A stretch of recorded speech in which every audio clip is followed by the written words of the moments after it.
À l'écoute d'RFI, il est 16h en temps universel, 18h à Paris, 19h à Beyrouth. Le journal en français facile. Adrien Delgrange. Bonjour à toutes et à tous. Ravi de vous retrouver pour une nouvelle édition du journal en français facile. Nous sommes le jeudi 9 avril. Journée de deuil national au Liban. Les Libanais sous le choc après le carnage d'hier. Plus de 200 morts, 1000 blessés, victimes de frappes israéliennes. Un massacre au Liban qui remet en cause plus largement le cessez-le-feu entre les États-Unis et l'Iran. On apprend à l'instant que le Premier ministre israélien souhaite engager des négociations directes avec le Liban. Ailleurs sur la planète, des reptiles pour garder la frontière. L'Inde envisage très sérieusement d'utiliser des serpents et des crocodiles pour surveiller sa frontière et stopper l'immigration clandestine. Nous serons en ligne avec notre correspondant à New Delhi. Et puis enfin en France, il n'est pas facile de passer de la version papier à la version numérique pour les démarches administratives. C'est ce qui ressort d'un rapport détaillé dans un instant par Sylvie Coffy. Le Premier ministre pakistanais dénonce l'agression continue d'Israël contre le Liban. Le chancelier allemand met en garde contre un échec du processus de paix à cause de l'attaque israélienne d'hier au Liban. L'Union européenne, elle, remet en cause ses accords avec Israël après le bombardement disproportionné hier sur le Liban. Nombreuses sont donc les réactions internationales. Hier, l'armée israélienne s'est déchaînée sur plusieurs sites à travers le Liban, sans frappe en l'espace de 10 minutes, au moins 254 morts selon un bilan encore évolutif. Dans le centre de la capitale, Beyrouth, les dégâts sont considérables, comme en témoigne Charbel El Sharif. C'est un réalisateur libanais, il est francophone, il était proche des bombardements. Il raconte.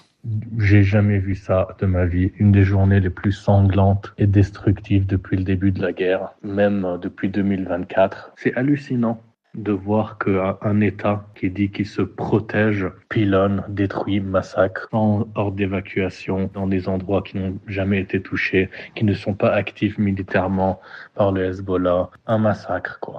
Si Israël annonce bombarder de nouveau le Liban aujourd'hui, on apprend par ailleurs que le Premier ministre israélien veut engager des négociations directes avec son voisin du Nord dans les plus brefs délais, précise Benjamin Netanyahou, des négociations qui porteraient sur le désarmement du Hezbollah. Au premier jour de ce fragile accord de cessez-le-feu entre les États-Unis et l'Iran, les premiers bateaux chargés de pétrole ont franchi hier le détroit d'Ormuz, un passage au compte-gouttes.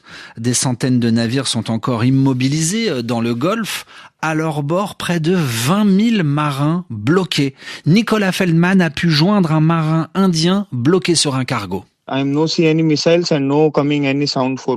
l'annonce d'un cessez-le-feu, Moït n'entend plus le bruit des missiles et des bombardements.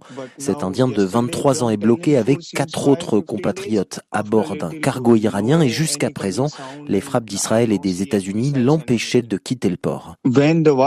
Quand la guerre a commencé, notre bateau se trouvait au Koweït, mais les autorités portuaires nous ont dit qu'elles n'acceptaient pas de navires iraniens. On a donc été obligés de repartir vers l'Iran. Et là, ça fait 30 jours qu'on est bloqué.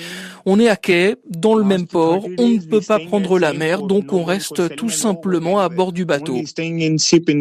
À bord de ce bateau, l'équipage est tout de même ravitaillé en eau et en nourriture, mais impossible pour le moment de fuir l'Iran. Le propriétaire du bateau m'a fait comprendre qu'il n'y avait aucun vol et que la situation était trop dangereuse pour partir. Il m'a dit « Tu peux rester sur le navire, c'est mieux pour toi ».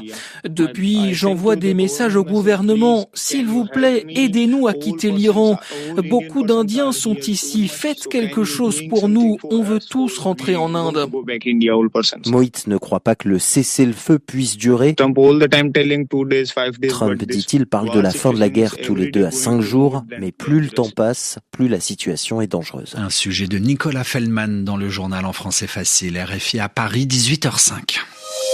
Le journal en français facile. L'idée peut paraître absurde, voire saugrenue, mais elle est bien sérieuse. L'Inde envisage de lâcher des serpents et des crocodiles le long de sa frontière avec le Bangladesh, manière pour les autorités de lutter contre l'immigration clandestine, lutter contre le passage illégal d'êtres humains entre les deux pays. Le récit à New Delhi d'Abdullah Erali. Ce projet atypique est envisagé sur 175 km de zone marécageuse entre l'Inde et le Bangladesh. Une frontière fluviale impossible à clôturer où New Delhi veut lâcher des serpents et des crocodiles pour créer un rempart naturel effrayant. Pour l'analyste de défense Adi Patikrit, cette solution répond avant tout à un défi logistique. C'est une sorte d'innovation, d'improvisation. En fait, il y a des endroits où il n'y a pas de barrière métallique. Ce sera un élément de plus dans des dispositifs de surveillance. Malgré l'utilisation de capteurs haute technologie et de drones, la police des frontières indiennes peine à stopper les passages clandestins et le trafic de bétail notamment. New Delhi explore donc une méthode de dissuasion hors du commun, une barrière composée de serpents et de crocodiles, mais ce projet soulève déjà de nombreuses questions dans les médias régionaux. Une commentatrice s'interroge, comment un serpent pourra-t-il distinguer un migrant d'un habitant? Pour les acteurs locaux, l'introduction de ces prédateurs menacerait directement la sécurité des riverains et l'économie vitale des rivières. Abdullah Erali, New Delhi, RFI. Dans l'actualité également, Emmanuel Macron est au Vatican à partir d'aujourd'hui. Une visite officielle qui va durer 2 jours pendant laquelle le président français doit s'entretenir avec le pape Léon XIV. Ce sera demain. Des entretiens qui porteront notamment sur les moyens de régler les guerres en Ukraine et au Moyen-Orient. L'actualité en France, ce sont aussi les démarches administratives qui, parfois, ne se font plus sur papier, mais sur support numérique. On parle là de dématérialisation des services publics. Alors, avec un peu de recul, cette dématérialisation a des effets négatifs pour les usagers. C'est ce que nous allons voir avec vous. Sylvie Coffy, bonjour. Bonjour. Dans son rapport annuel rendu public aujourd'hui, la Défenseure des droits s'alarme d'une dégradation de l'accès aux droits des usagers. Une dématérialisation qui augmente, c'est-à-dire que toutes les formalités administratives se passent sur Internet. Il faut être équipé d'un portable ou d'un ordinateur et ça touche tous les domaines de la vie quotidienne. Un exemple, dans le secteur de la santé, la prise de rendez-vous se fait exclusivement sur Internet et c'est un véritable casse-tête pour certains patients. Ces personnes qui ne savent pas bien utiliser un ordinateur se retrouvent le plus souvent en rupture de soins. Un autre exemple avec vous, Sylvie Coffy, la situation des étrangers pour renouveler leur titre de séjour. Alors le titre de séjour, c'est-à-dire ce qui permet de rester légalement dans un pays qui n'est pas le sien. En préfecture, fini les guichets en ayant une personne physique. Les démarches se font uniquement sur la plateforme l'ANEF, c'est-à-dire l'administration numérique pour les étrangers en France. Dans ce rapport, la Défenseure des droits, Claire Hédon, dénonce une plateforme constamment saturée, c'est-à-dire que les demandes sont trop nombreuses.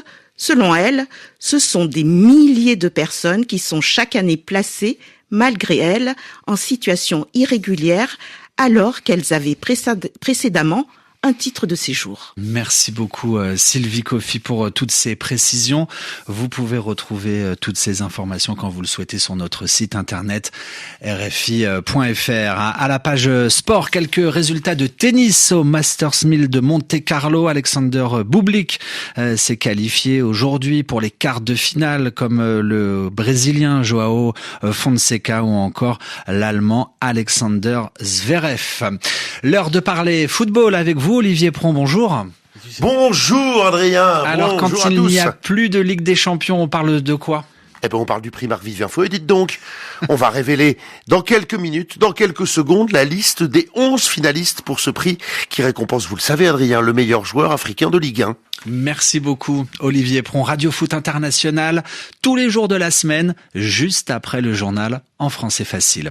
À demain pour une nouvelle édition.